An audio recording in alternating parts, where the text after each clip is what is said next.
Halo Ibu, Bapak, Saudara, kabar baik, kiranya senantiasa menyertai dan ada di dalam kehidupan Ibu, Bapak, Saudara. Barusan saya buka-buka konten di konten Kompas Sidomulyo dan kami merasakan begitu berarti dukungan Ibu, Bapak, Saudara semuanya. Sehingga melalui dukungan itu kami terus berada sampai saat ini. Dan untuk mendukung kami, untuk lebih kreatif, lebih bisa berkreasi lagi, kami terus membuka dukungan itu melalui QR kita atau di link deskripsi dari konten ini. Sekali lagi, dukungan itu sangat berarti bagi kami. Terima kasih.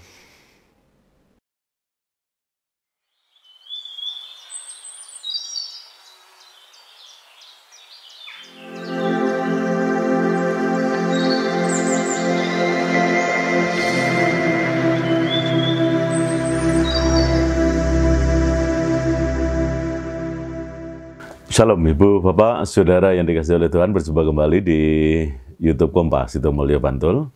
Bersyukur kita diizinkan kembali berjumpa dan kita akan merenungkan firman Tuhan kembali, menyiapkan hati dalam doa kita bersama. Kita berdoa. Bapa, dalam nama Yesus kami bersyukur Tuhan izinkan kembali kami merenungkan firman-Mu saat ini di minggu ini.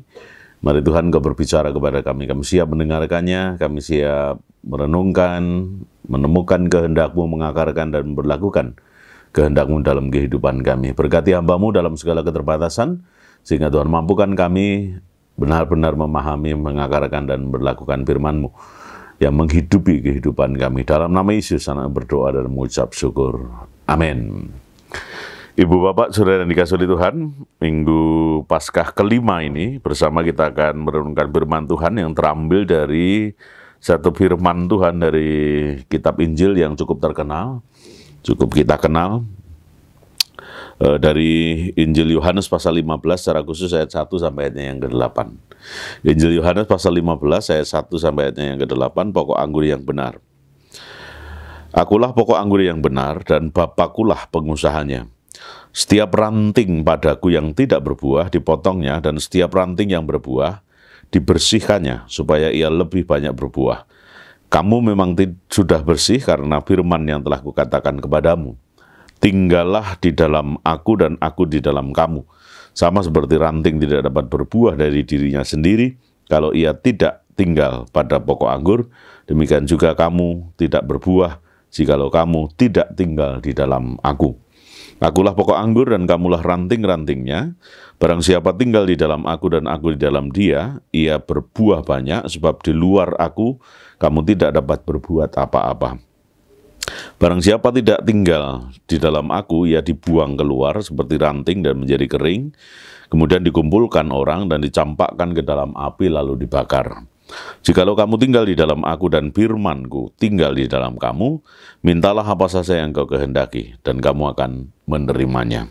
Dalam hal inilah Bapa-Ku dipermuliakan, yaitu jika kamu berbuah banyak, dan dengan demikian kamu adalah murid-murid-Ku.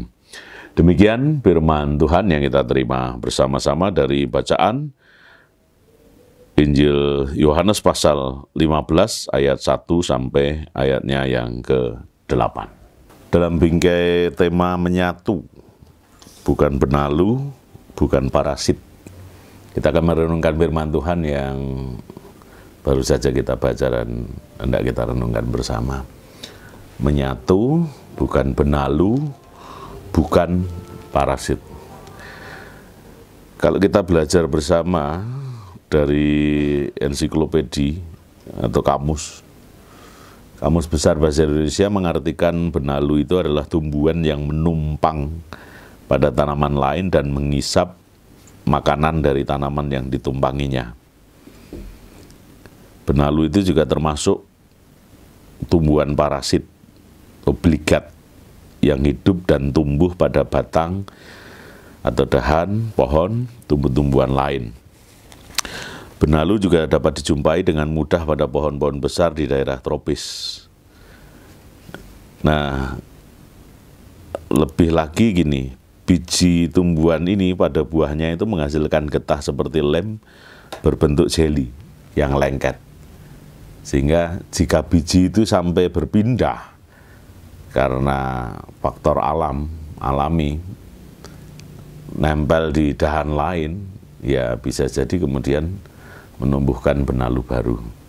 Jadi benalu menyerap makanan dari pohon inangnya sehingga merugikan inangnya, dan jika dibiarkan benalu itu bisa bertambah banyak dan dapat menyebabkan tumbuhan inangnya itu menjadi kurus dan akhirnya kering, dan pada akhirnya inangnya itu akan menjadi mati. Nah, penyebaran tumbuhan ini terjadi dibantu oleh burung biasanya. Biji-bijian yang ada dalam buah benalu itu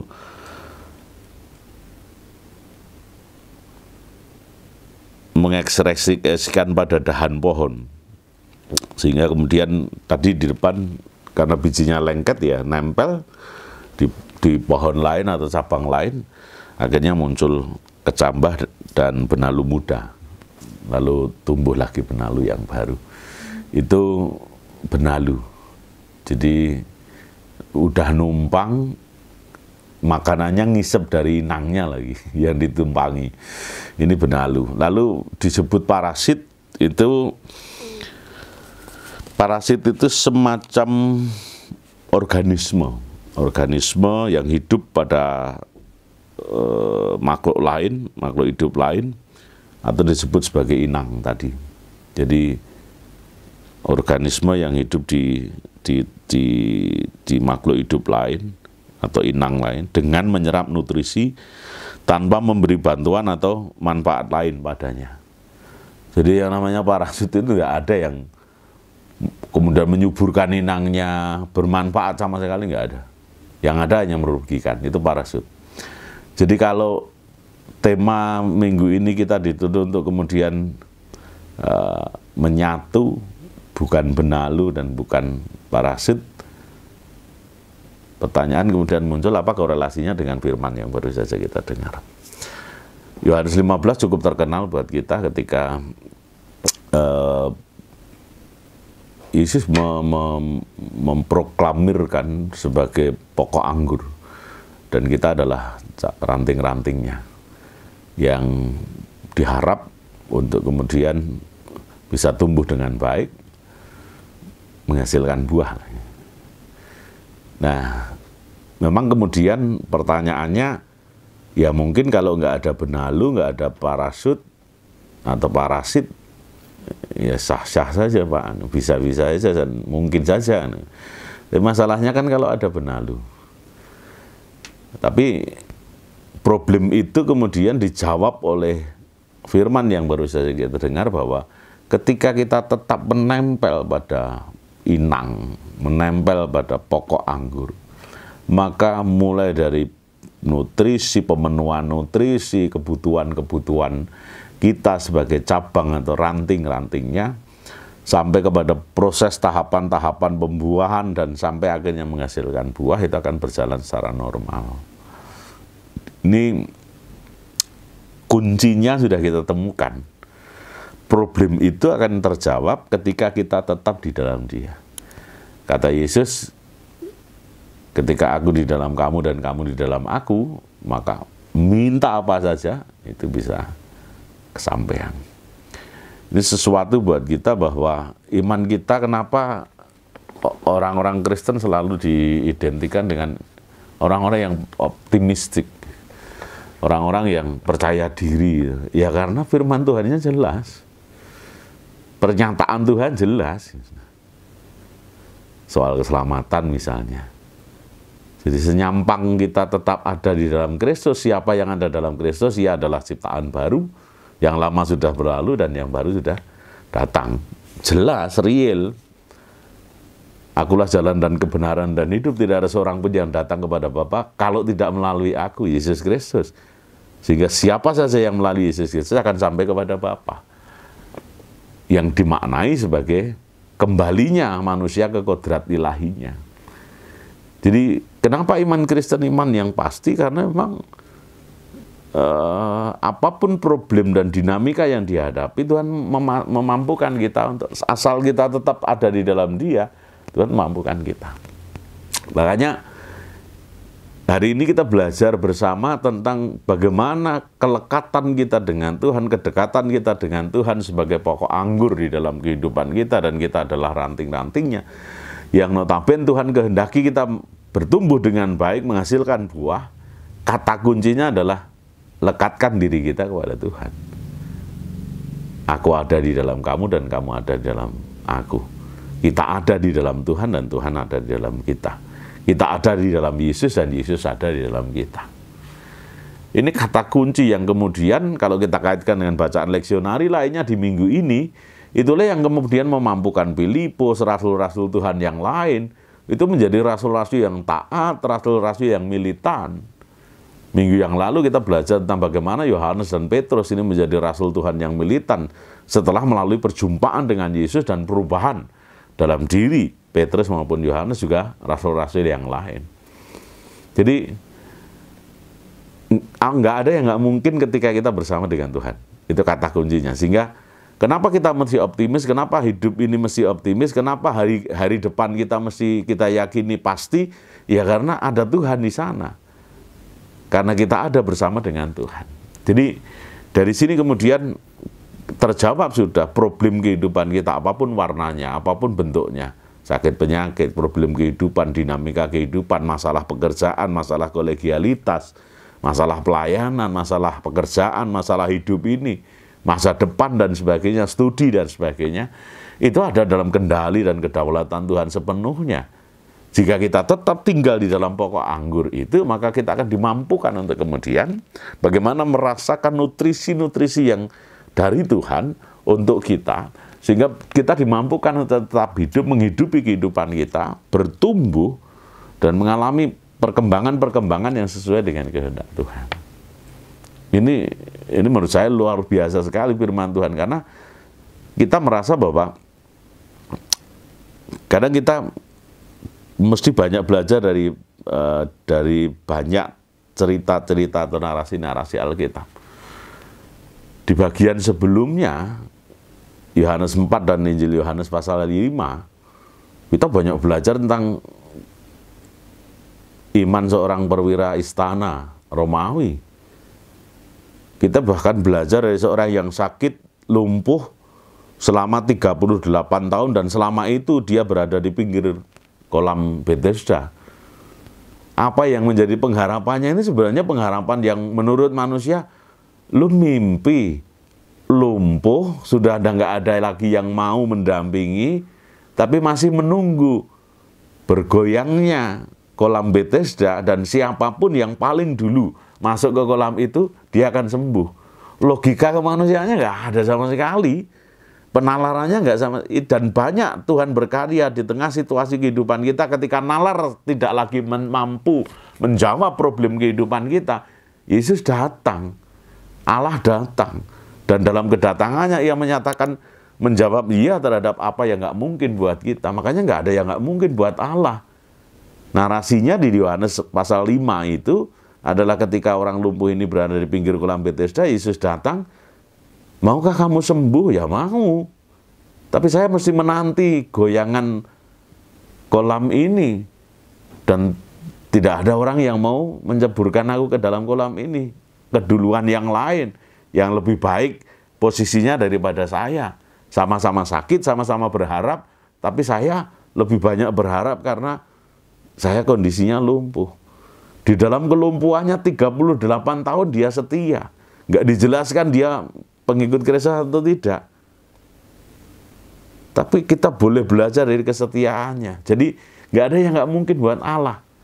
Hari ini kita lebih ditegaskan lagi. Asal lu lekat dengan pokok anggur, maka nggak ada yang nggak mungkin di dalam kedaulatan dan kuasanya.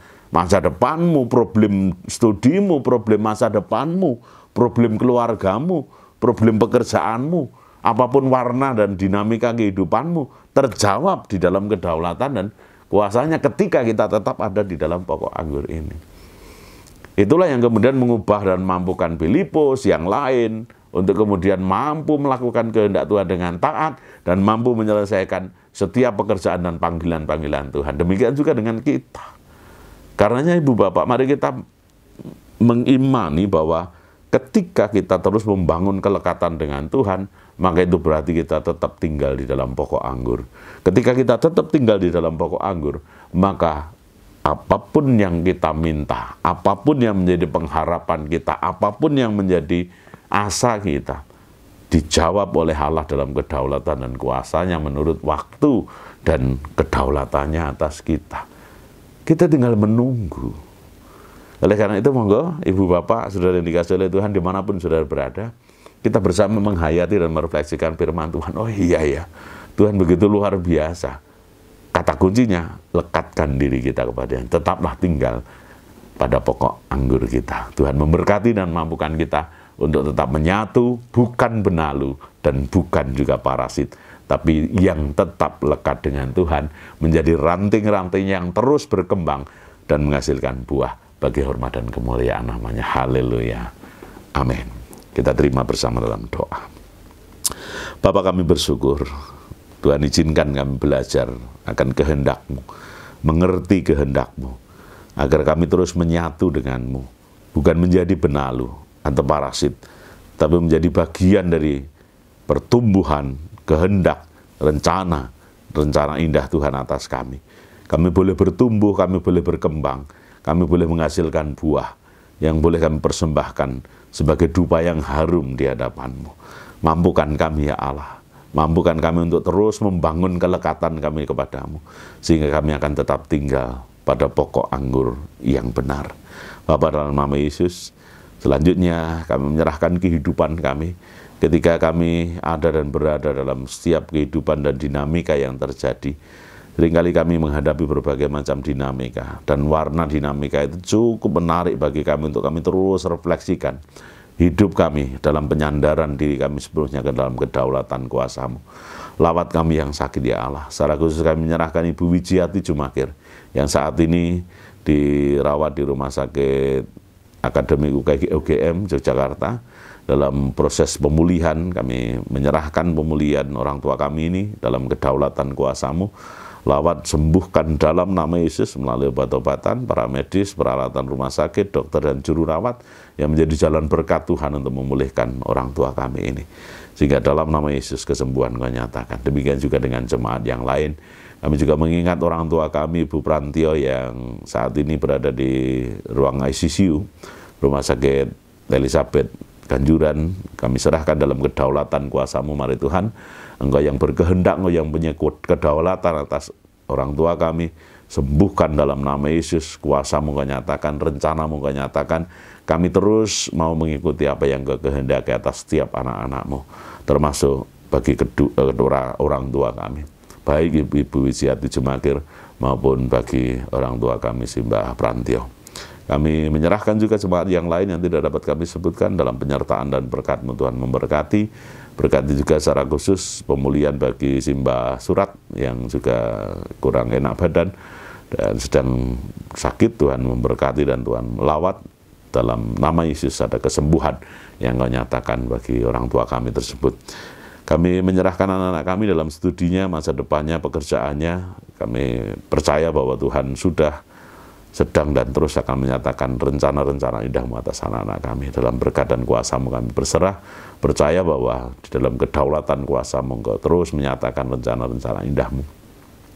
Menyerahkan juga setiap problem, dinamika, pergumulan, dan berbagai macam masalah yang terjadi dalam kehidupan kami secara pribadi, keluarga kami, maupun di tengah pekerjaan dan kondisi kami di tengah kehidupan masyarakat.